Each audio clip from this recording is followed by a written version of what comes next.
Hi! Hello! Welcome to cricket మాఫా. ఐర్లాండ్‌తో ఒక డిజాస్టర్ సిరీస్ వాళ్ళు క్లీన్ స్వీప్ అయ్యి 2 మ్యాచ్‌ల సీరీస్‌ని క్లీన్ స్వీప్ చేసి ఐర్లాండ్ ఎప్పుడైతే భారత్ జట్టుపై గెలిచిందో, ఆ గెలిచిన తర్వాత ఇమ్మీడియేట్‌లీ ఈరోజు ఇంగ్లాండ్‌తో 5 టీ20 సిరీస్ ప్రారంభం కాబోతుంది.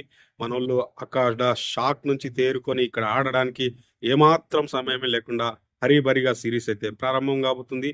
ఇంగ్లాండ్, ఐర్లాండ్ సిమిలర్ సిట్యుయేషన్స్ ఉంటాయి. ఇంగ్లాండ్‌లో గూడా ఐర్లాండ్‌లో ఉన్న సిట్యుయేషన్సే ఉంటాయి. కాకపోతే బ్యాటింగ్‌కి కొంచెం అనుకూలంగా ఉండే పిచెస్ అయితే ఉంటాయి. ఎందుకంటే ఐర్లాండ్‌లో లాగా పూర్తి స్థాయిగా బౌలర్స్‌కి ఆ స్వింగ్, సీమ్ దొరికే విధంగా, ఆ బౌన్స్ దొరికే విధంగా అంత కండిషన్స్ గూడా గాలితో కూడిన కండిషన్స్ అయితే ఇంగ్లాండ్‌లో ఉండకపోవచ్చు. ఎందుకంటే ఈ మధ్య కాలంలో ఇంగ్లాండ్‌లో భారీ స్థాయిగా బ్యాటింగ్‌కి అనుకూలంగా ఉండే పిచెసే తయారు చేస్తూ వచ్చారు కాబట్టి ఇంగ్లాండ్‌లో మన వాళ్ళు ఏదైనా మ్యాజిక్ చేస్తారు.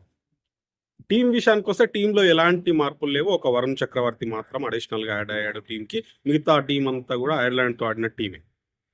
ఇక్కడ వైభవ్ సూర్యవంశీకి అవకాశం వస్తుందా లేదా అనే ఒక ఆలోచన ఉంటుంది. కానీ టీమ్ ఎలా పెర్ఫార్మెన్స్ చేస్తుంది. ఎందుకంటే ఐర్లాండ్‌తో షాక్ తర్వాత ఇంగ్లాండ్ మంచి టీమ్. ఎందుకంటే హరీ బ్రూక్ కెప్టెన్సీలో స్ట్రాంగ్ బ్యాటర్స్ ఉన్నారు. బట్లర్ ఉన్నాడు. వాళ్ళకి శామ్ కరణ్ ఉన్నాడు. అదేవిధంగా సాల్ట్ ఐపీఎల్‌లో అదరగొట్టిన సాల్ట్. అదేవిధంగా వాళ్ళకి మంచి బౌలర్స్ ఉన్నారు. అవసరమైనప్పుడు జోఫ్రా ఆర్చర్ కూడా ఆడే అవకాశం ఎక్కువగా ఉన్నాయి. కాబట్టి వీళ్ళకి బ్యాటింగ్ ఇటువైపు బౌలింగ్‌లో మంచి టీమ్ అయితే ఇంగ్లాండ్‌కి ఉంది. స్ట్రాంగ్ టీమ్ కూడా ఇంగ్లాండ్‌కి ఉంది. మరి ఆ స్ట్రాంగ్ టీమ్‌ని ఐర్లాండ్ చేతిలో ఓడిపోయినటువంటి ఈ భారత జట్టు, శ్రేయస్ అయ్యర్ కెప్టెన్సీలోని భారత జట్టు ఎలా ఆడబోతుంది? ఇది ఒక టైంలో ఎలా అంటే శ్రేయస్ అయ్యర్ పైకన్నా ఖచ్చితంగా ఒత్తిడి ఉంటుంది. ఎందుకంటే తన కెప్టెన్సీలో ఆడిన మొదటి సిరీస్ ఒక చిన్న టీం మీద 2 మ్యాచెస్ వరుసగా ఓడిపోవడం, సిరీస్‌ని కోల్పోవడం. అదైతే ఆ ఒత్తిడి అయితే అయ్యర్ పైన ఉంటుంది. ఇక్కడ ఖచ్చితంగా ఈ 5 టీ20 సిరీస్‌లో ఖచ్చితంగా విక్టరీస్ అయితే అతడికి అవసరం ఉంటుంది. లేదు అంటే ఇంకాస్త ప్రెషర్ ఎక్కువ అవుపోతుంది. మొదటి మ్యాచ్‌లోనే ఓడాడంటే మాత్రం ఇంకా ప్రెషర్ ఎక్కువ అవుతుంది కాబట్టి ఎలా ఆడబోతున్నారు? ఎలాంటి కాంబినేషన్‌తో వాస్తవానికి టీమ్ అంతా గూడా ఓకే. అదే స్క్వాడ్‌తో అదే 11తో వెళ్ళే అవకాశం ఉంది. వైభవ్ సూర్యవంశీకి అవకాశం రాకపోవచ్చు. ఎందుకంటే సీనియర్ ప్లేయర్స్‌ని మేము ఇంకా ఎక్కువ అవకాశాలు ఇస్తాము. టీ20 వరల్డ్ కప్‌లో బాగా పెర్ఫార్మెన్స్ చేసి ఆడిన ప్లేయర్స్‌కి ఎక్కువ అవకాశాలు ఇస్తామని చెప్పేసి టీమ్ మేనేజ్‌మెంట్ ఏదైతే ఉందో అది ఆల్రెడీ ప్రకటన చేసినట్టుగా ఉంది కాబట్టి సంజు శాంసన్‌ని తీయకపోవచ్చు. అదేవిధంగా ఇషాన్ కిషన్, సంజు శాంసన్, అభిషేక్ శర్మ వీళ్ళ ముగ్గురు టాప్ 3లో వీళ్ళ ముగ్గురు కంటిన్యూ అవుతారు. వైభవ్ సూర్యవంశీకి ఈ సిరీస్‌లో లాస్ట్ 2 మ్యాచెస్ గాని, లాస్ట్ మ్యాచెస్ గాని అక్కడ అవకాశం వచ్చే అవకాశం ఉంది గానీ, ఈ మొదటి మ్యాచ్‌లో మాత్రం వైభవ్ సూర్యవంశీకి అవకాశం లేకపోవచ్చు. ఇక బౌలింగ్ విషయంలో యాస్టిస్ హర్షిత్ రాణా, ప్రిన్స్ యాదవ్ లాస్ట్ మ్యాచ్‌లో మంచి పెర్ఫార్మెన్స్ ఇచ్చిన ప్రిన్స్ యాదవ్, హర్షదీప్ సింగ్ వీళ్ళ ముగ్గురితో పేస్ డిపార్ట్‌మెంట్ నడవబోతుంది. అదేవిధంగా షూయాన్స్ ఎవరైతే ఉన్నారో అతడు ఆల్‌రౌండర్‌గా ఉండే అవకాశం ఉంది. మరి వరుణ్ చక్రవర్తిని ఆడిస్తారా లేదా అనేది ఇంకా డౌట్‌ఫుల్‌గా ఉంది. ఎందుకంటే అక్షర్ పటేల్ రూపంలో అక్షర్ పటేల్ ఒక ఆల్‌రౌండర్‌గా అతడు టీమ్‌లో కొనసాగుతాడు కాబట్టి మోస్ట్‌లీ వరుణ్ చక్రవర్తిని అయితే ఆడించకపోవచ్చు.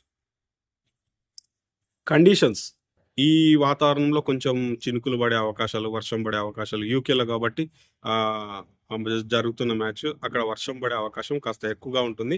అక్కడ ఏమాత్రం బ్యాటింగ్‌కి అనుకూలించిన ఇంగ్లాండ్ ఎలా ఆడబోతుంది, ఇండియా ఎలా ఆడబోతుంది అనే ఆలోచన అయితే ఉంటుంది. కానీ ఇండియన్ బ్యాటర్స్ ఏదైతే బ్యాంగ్ అప్రోచ్‌తోనే వెళ్దాము, ఐపీఎల్‌లో ఫ్లాట్ పిచెస్ మీద ఆడిన అదే బ్యాటింగ్ తీరుతో వెళ్దాము అనే ఆలోచనతో ఎప్పుడైతే వెళ్తున్నారో అక్కడ బోల్తా పడుతున్నారు.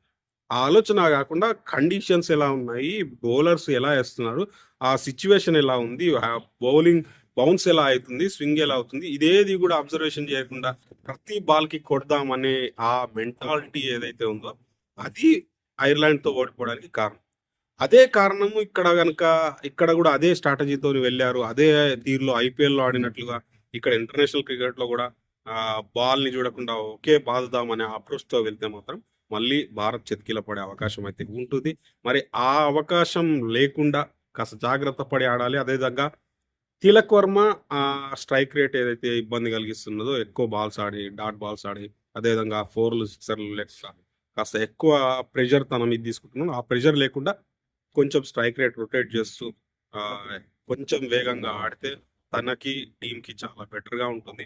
అదేవిధంగా అభిషేక్ శర్మ మొదటి బంతి నుంచే ఆ సిక్సర్‌లు కొట్టాలి, ఫోర్‌లు కొట్టాలి అనే పులి అనే ఆలోచనతో ఎప్పుడైతే వెళ్తున్నాడో, అక్కడ అతడు దొరికిపోతున్నాడు. అది జాగ్రత్తగా చూసుకోవాలి. అదేవిధంగా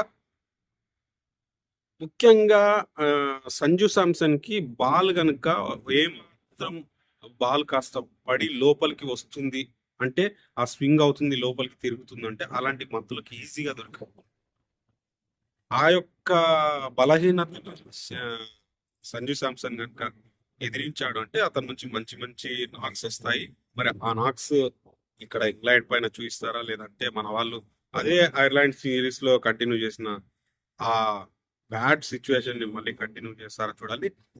ఇంగ్లాండ్ విషయానికొస్తే కూడా ఇంగ్లాండ్‌లో మంచి మంచి బ్యాటర్స్ ఉన్నారు. బట్లర్ ఉన్నాడు. వాళ్ళకి షామ్ కరణ్ ఉన్నాడు.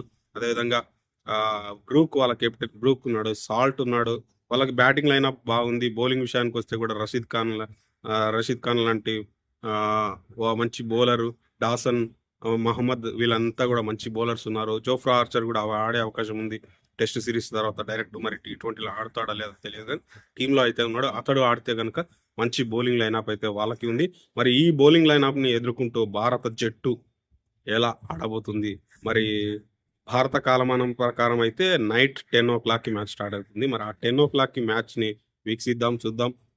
ఇంగ్లాండ్ కండిషన్స్‌ని ఎదుర్కొని మన వాళ్ళు ఈ 5 మ్యాచ్ టీ20 సిరీస్‌లో ఎలా రాణించబోతున్నారు? అదేవిధంగా శ్రేయస్ అయ్యర్ పైన చాలా ఒత్తిడి ఉంటుంది. ఎందుకంటే శ్రేయస్ అయ్యర్ బ్యాటింగ్‌లో ఫెయిల్యూర్ అయ్యాడు. కెప్టెన్‌గా కూడా తన మొదటి సిరీస్‌లోనే ఫెయిల్యూర్ అయ్యాడు కాబట్టి ఆ ప్రెషర్ అనేది చాలా గట్టిగా ఉంటుంది. ఐపీఎల్‌లో కెప్టెన్సీ వేరు, ఇంటర్నేషనల్ క్రికెట్‌లో కెప్టెన్సీ వేరు. ఆ కెప్టెన్సీ విషయంలో అదేవిధంగా తన మీద ప్రెషర్ తీసుకోకుండా బ్యాటింగ్‌లో కాస్త ఏమాత్రం పరుగులు తీసుకొచ్చినా అతడి పైన ప్రెషర్ పోతుంది. ఆ ప్రెషర్ పోవాలి అంటే అయ్యర్ చాలా బాగా ఆడాలి. అయ్యర్ నుంచి బ్యాటింగ్‌లో కాంట్రిబ్యూషన్ రావాలి. ఆ కాంట్రిబ్యూషన్ వస్తే కెప్టెన్సీలో సర్దుమణుగుతాయి లోపాలన్నీ కూడా. ఎందుకంటే తనకు కాన్ఫిడెన్స్ వస్తుంది. ఆ కాన్ఫిడెన్స్ లెవెల్‌లో మంచి మంచి నిర్ణయాలు తీసుకోవడం, బౌలింగ్ చేంజెస్ కూడా సరైన సమయంలో చేయడం ఇవన్నీ జరుగుతూ ఉంటాయి కాబట్టి అవన్నీ జరగాలి అంటారంటే ఖచ్చితంగా శ్రేయస్ అయ్యర్ మంచి బ్యాటింగ్ ఆడాలి. అదేవిధంగా శివం దూబే కూడా